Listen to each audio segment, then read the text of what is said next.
Girlfriend stole my company and married my cousin when my family disowned me. They thought I was done, but I'm back for revenge. It was a chilly Tuesday morning when the unthinkable happened.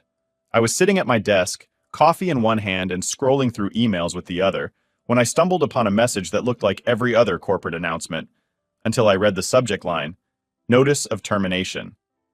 My heart skipped a beat. Surely this had to be a mistake. I opened the email, hoping for some clarification, but the message was blunt and impersonal. We regret to inform you that your employment with Morgan Thompson Group will be terminated effective immediately. Please contact HR for details regarding your separation package. My stomach turned. How could I be laid off? I helped build this company from the ground up. Panic twisted inside me like a knife. Frantically, I fired off a text to Susan. She wasn't just my girlfriend of 5 years, she was a founder too. She'd know what was going on. My message was simple. HR says I'm out. What's going on? The reply came back almost instantly, but it wasn't the reassurance I'd hoped for. Charlie, it's true. The board has decided to go in a different direction. We need to talk. Different direction? We had just been talking about expanding into new markets last week. What had changed so suddenly? The message was cold, too formal. Nothing like how Susan usually spoke to me. Something was off. Determined to get some answers, I didn't waste any time. I grabbed my coat and headed out, bypassing bewildered looks from colleagues who'd probably seen the same email about my layoff. As I walked out, whispers followed me, each one a stab of betrayal. I reached the hotel where the company was hosting a lavish event that evening, an odd choice for a company supposedly cutting costs. The lobby was buzzing, filled with chatter and the clinking of glasses. I spotted Susan on stage, radiant and confident, addressing a crowd of eager listeners. She was painting a rosy picture of the company's future, promising growth and prosperity. It felt surreal. My anger simmered as I made my way through the crowd. The air crackled with tension as people started to notice me. Their expressions ranged from sympathetic to outright scornful. I didn't care. All I wanted was to confront Susan. As I reached the stage, her smile vanished, replaced by a cold glare. Security, she snapped, her voice cutting through the murmur of the room. How did this riffraff get in? Ignoring the sting of her words, I demanded, Susan, why am I laid off? The question hung heavy in the air. Whispers rippled through the crowd, laced with mockery. He really thinks he's the boss, huh? How does he have the nerve to talk like that? Someone muttered under their breath. Yeah, just a guy who relied on his girlfriend. Wearing a suit doesn't make you important, another voice chimed in. My blood ran cold. I'd always prided myself on keeping a cool head, but this blatant disrespect was infuriating. Susan, aware of the murmurs, spoke in a clipped tone, her words slicing through the tense air.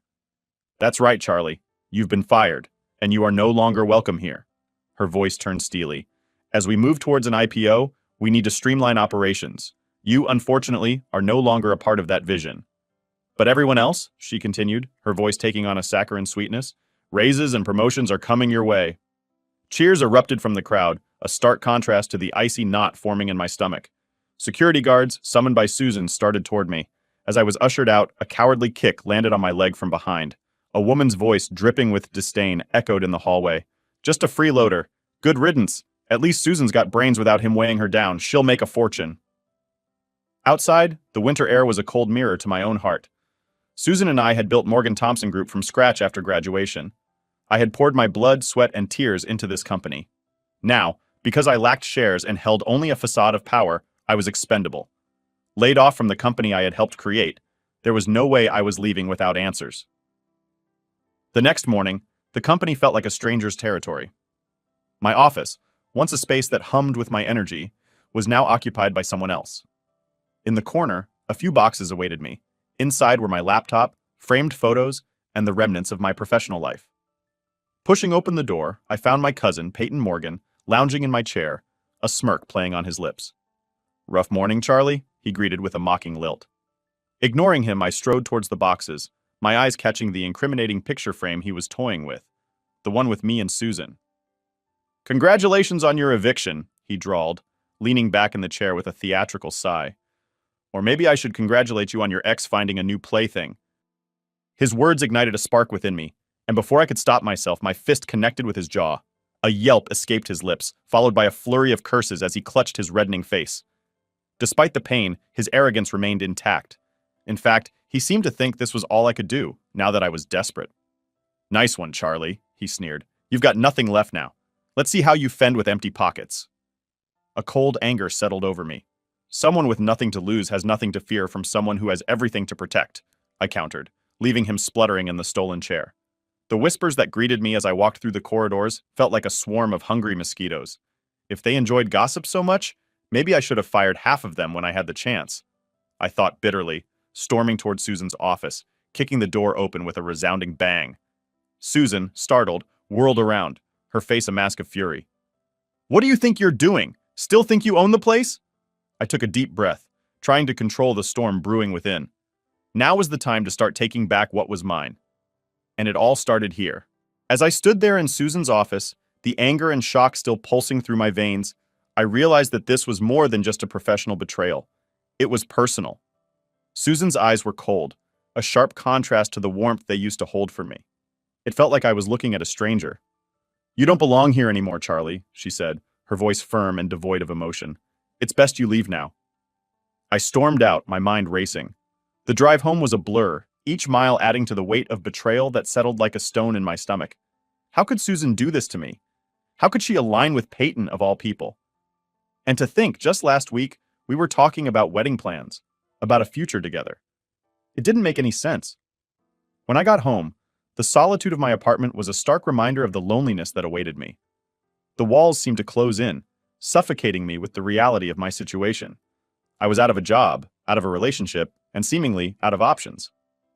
Later that evening, I couldn't shake the need for answers, so I drove back to the hotel.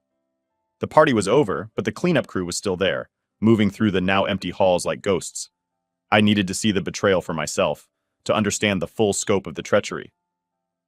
Hidden behind a column, I watched as Susan and Peyton exited the ballroom, laughing, their arms linked. The sight was like a punch to the gut. The laughter, the intimacy. It was all too much.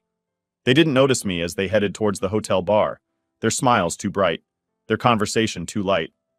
I followed at a distance, my heart pounding in my chest. I watched as Peyton pulled out a chair for Susan, the gesture so familiar yet so foreign. They ordered drinks, their heads close together, sharing secrets and plans that no longer included me. The bartender handed them their drinks, and as they clinked glasses, Peyton said something that made Susan throw her head back and laugh. That laugh, I had loved that laugh. But now, it was a sound that would haunt me.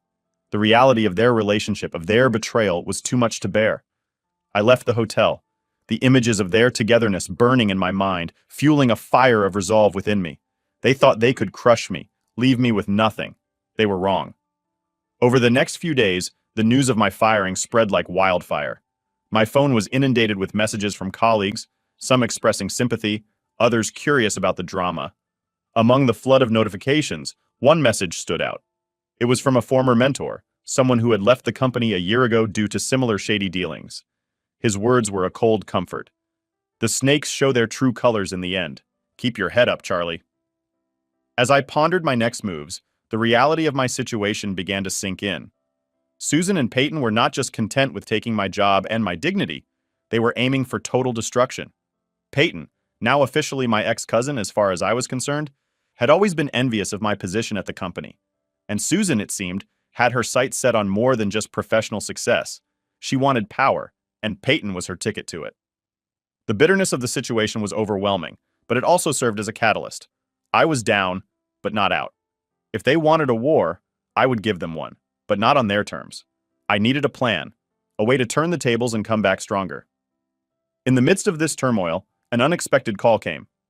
It was from another industry contact, someone who had heard through the grapevine about my departure. "Heard you're free these days," he said, a hint of opportunity in his voice. "Let's meet up. I might have something that could interest you." Grasping at this lifeline, I agreed to meet.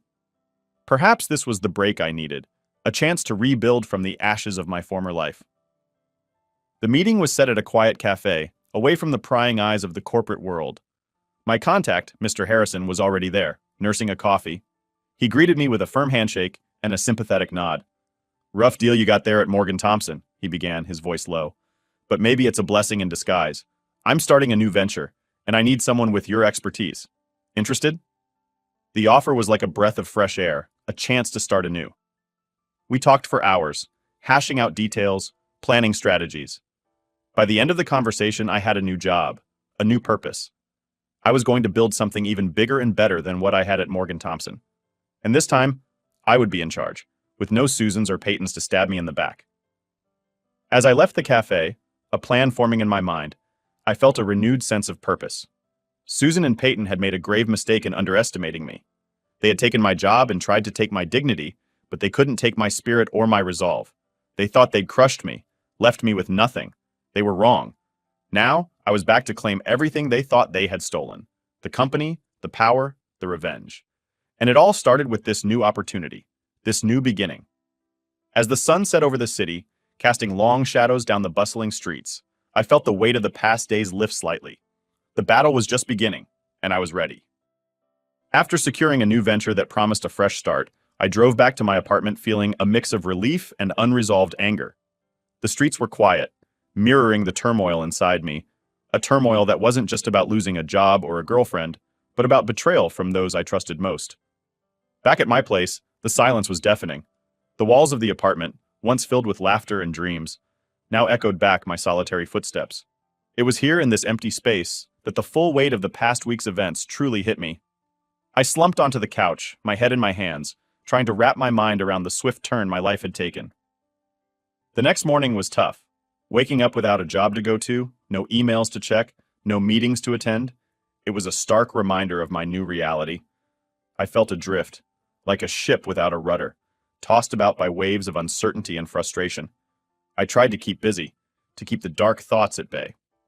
I cleaned the apartment, did the laundry, anything to stay moving. But every task was punctuated with painful reminders of Susan and the life we had planned together.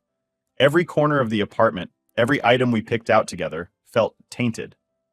Later that day, as I was sorting through some old business cards, I came across Susan's. The sight of her name, her title next to mine, twisted the knife a bit deeper.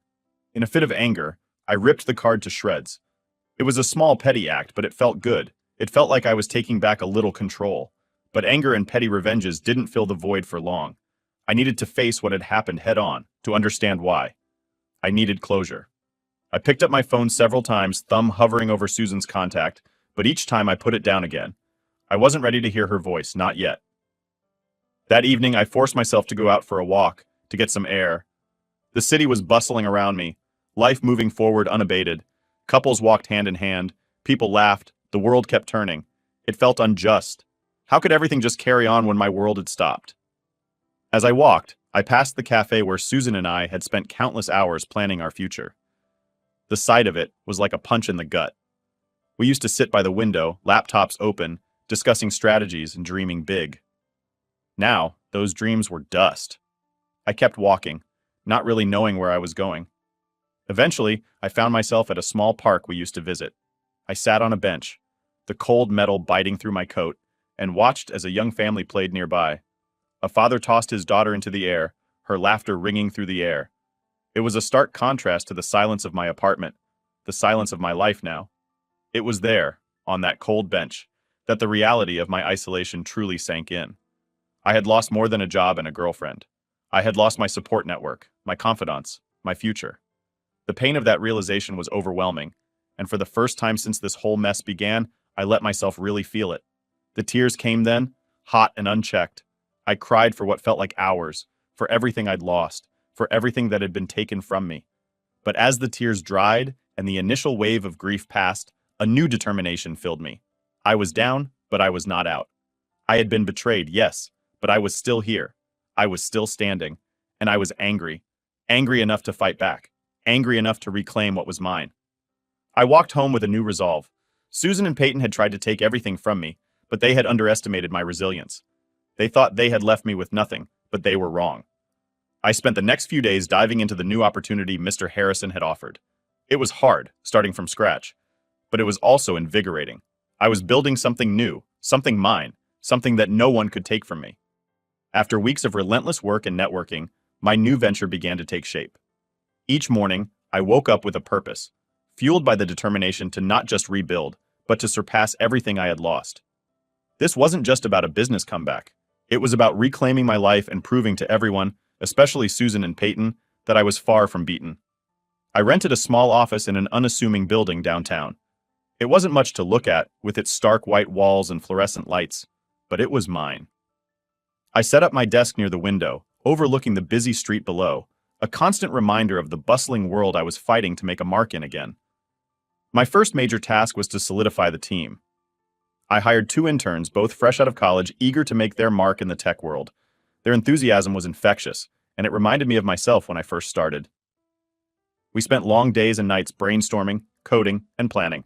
We were building something from scratch, and the energy in the office was palpable. One morning, as I was reviewing our progress, my phone buzzed with an email notification. It was an invitation to a major industry conference, one where I had been a speaker the previous year. My heart skipped a beat.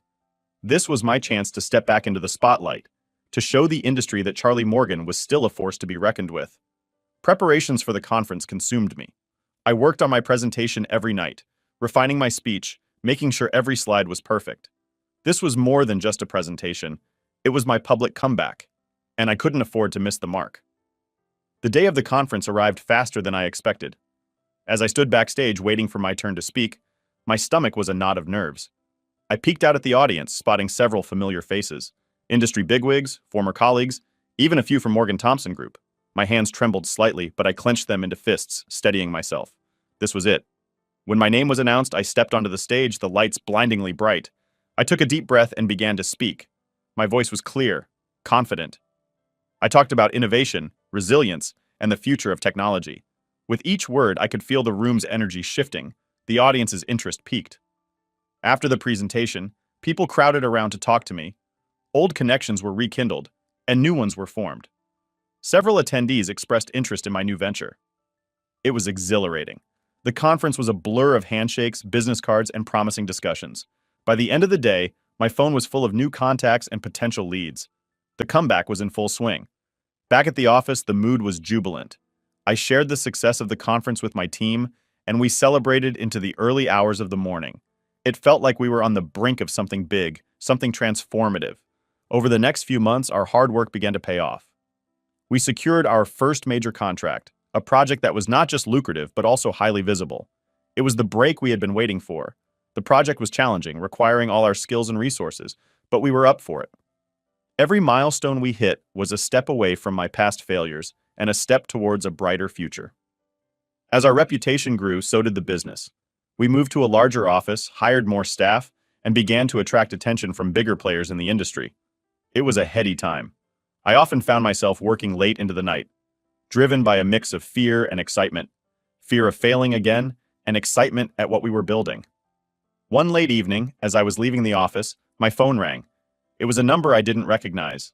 Hesitant, I answered. It was a headhunter, representing a major tech company.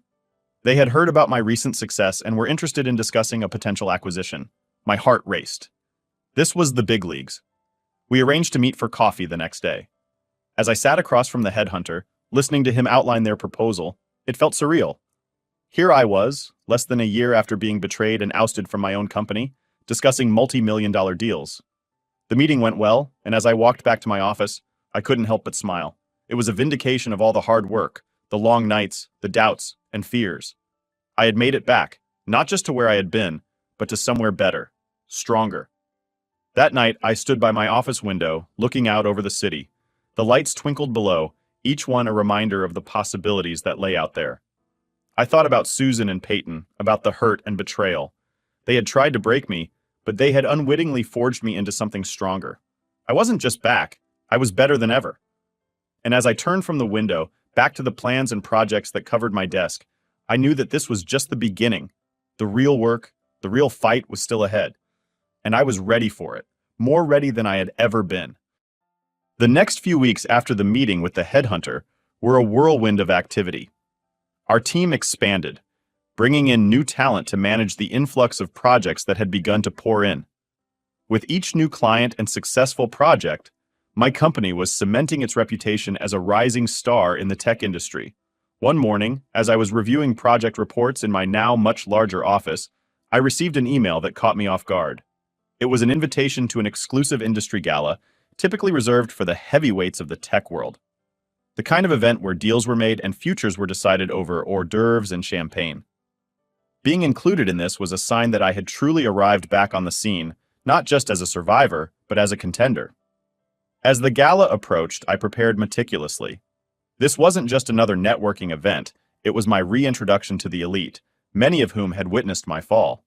I chose my attire carefully, a sharp modern suit that signaled confidence without ostentation. I was ready to face the past, including any encounters with those from Morgan Thompson Group. The night of the gala, the venue was spectacular, bathed in soft light, with live music setting a celebratory tone. I mingled, exchanged pleasantries, and gradually made my way through the room. The conversations were light but laden with opportunities, each handshake a potential gateway to new ventures. Halfway through the evening, I spotted Susan and Peyton from across the room. They were as poised as ever, Peyton with his charming smile and Susan with her calculated grace. Watching them, a part of me recoiled, remembering the pain. But another part of me, the part that had fought back from nothing, felt a surge of triumph. Here I was, on my terms, successful despite their schemes. I made a decision not to avoid them. Instead, I walked directly towards them, my approach confident. Their smiles faltered slightly as I neared, a clear sign they hadn't expected to see me in such a place, at least not so soon. "Charlie," Susan greeted, her voice neutral but her eyes wary. "Peyton," I nodded, offering my hand, which he shook after a brief hesitation. "You look well," Peyton managed, his tone attempting casual friendliness. "I feel well," I replied, my gaze steady. "The new venture is thriving. It's amazing what fresh starts can lead to." Susan's smile tightened. "That's good to hear. We've heard great things." "Thank you," I said, excusing myself with a polite nod before they could extend the conversation. I didn't need their validation, but facing them, seeing the surprise and perhaps a hint of unease in their eyes, felt like a small victory. The rest of the evening passed in a blur of success. I left the gala with a handful of promising business cards and a sense of accomplishment that went beyond the professional. I had faced my past, and I had not just survived, I had thrived. The next day at the office was filled with a buzz of energy. News of my encounter with Susan and Peyton had spread among the team, and it seemed to bolster everyone's spirits. It wasn't just about the business, it was about us, as a team, rising from the ashes and proving ourselves. We continued to push forward, and as we did, the scope of our projects grew. We were no longer just a startup, we were a key player in the tech field. Our success caught the eye of several large corporations, leading to talks of partnerships and even acquisition offers. Each offer was considered carefully. I was not about to make any hasty decisions that could lead us back into a scenario like before. This time, I was in control, and I would ensure that whatever decisions were made would benefit not just me, but all those who had trusted me with their careers during this comeback. During one particularly intense negotiation session, I realized how far I had come. I was no longer the naive co-founder from Morgan Thompson Group. I was a seasoned CEO, aware of the pitfalls and potential of big business deals. As summer turned into fall, our company not only survived but thrived, expanding our reach and doubling our revenue. The feeling of walking into the office, knowing that every decision, every project, every success was a testament to our hard work and resilience, was exhilarating. One particularly crisp fall day, I received a call from an old industry friend who had become a mentor. "Charlie, I just wanted to say, watching you bounce back and then some, it's been nothing short of inspiring," he said. His words made me pause. Yes, I had come back, but more importantly, I had transformed a setback into the foundation for something bigger, something better. As I looked out of my office window, the city sprawled below, bustling and vibrant. I realized that this view, this moment of quiet triumph, wasn't just a personal victory. It was a signal to everyone who had ever doubted or betrayed me. I hadn't just returned to the game, I had changed it. And as the seasons changed, I knew one thing for certain. The best was yet to come. I was not just rebuilding what I had lost, I was creating something that would last, something that would outshine my past, and something that no one could ever take from me again. As my company continued to flourish, gathering momentum with each successful project and innovation, whispers began circulating in industry circles about the faltering performance of Morgan Thompson Group. The company that once seemed unassailable, the company that had unceremoniously pushed me out, was now struggling to keep its head above water. One rainy Tuesday afternoon, as I reviewed quarterly reports showcasing our latest achievements, my assistant informed me that Susan and Peyton had arrived unannounced. My initial surprise quickly gave way to curiosity. What could have driven them to show up at my doorstep, especially without prior notice? I instructed my assistant to show them in, As they entered my office, the contrast between their anxious demeanors and my calm composure couldn't have been starker. Gone were the days when they held the power to dictate terms. Now, they were in my world, and they knew it. "Charlie, thank you for seeing us on such short notice," Susan began, her voice lacking the confidence it once carried. Peyton looked equally uneasy, avoiding my gaze. "We'll get straight to the point," Peyton interjected.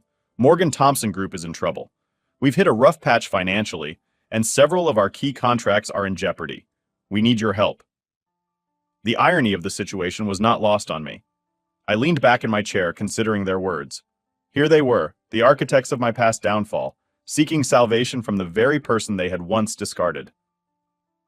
"I see," I said slowly, letting the silence hang in the air for a moment. "And what exactly are you asking of me?" "It's simple," Susan replied. "We need an infusion of capital and expertise to stabilize the company. We're hoping you could provide that, maybe even co-manage some of our critical projects." Peyton chimed in. "We wouldn't come to you if we weren't desperate, Charlie. We believe this could be mutually beneficial." Mutually beneficial. The phrase echoed in my mind, a stark reminder of how they had used similar words when they needed my skills but not my presence. I pondered their proposal, the power dynamics now reversed. I took a deep breath and then spoke, my decision clear in my mind. "Susan Peyton, I built my company from the ground up after everything that happened. And now, you expect me to help save yours?" Their faces fell as they realized that this meeting might not go the way they had planned. "I have another idea," I continued, the words measured and deliberate. "Instead of propping up Morgan Thompson Group, I propose that we take over your remaining contracts. Your clients deserve stability and innovation, something you're clearly struggling to provide." The shock on their faces was palpable. Susan tried to interrupt, but I raised my hand to stop her. "You need a solution, and I'm offering one. This isn't just about business. It's about ensuring that the projects you can no longer handle continue to be managed effectively." I could see the conflict playing out in their expressions. This was not the help they had come for, but it was the only offer they were going to get. "We'll need to discuss this," Peyton said after a long pause. "Of course," I replied. "Take all the time you need, but remember, your clients and employees are waiting for a solution. I'm offering a way to ensure they don't suffer because of your mismanagement." As they left my office, a sense of profound satisfaction settled over me. This was not the vengeance of old grudges. This was the assertion of a new order. I had not just survived their betrayal, I had risen above it to a place where I could dictate terms. Over the next few days, negotiations took place. My team and I meticulously reviewed Morgan Thompson Group's contracts, assessing each for viability and fit with our current portfolio. It was a thorough process, ensuring that we only took on projects that would benefit from our intervention. Finally, the agreement was signed. My company would take over several key contracts from Morgan Thompson Group, effectively absorbing much of their operations. The news of the takeover made headlines, a stark depiction of how fortunes had changed.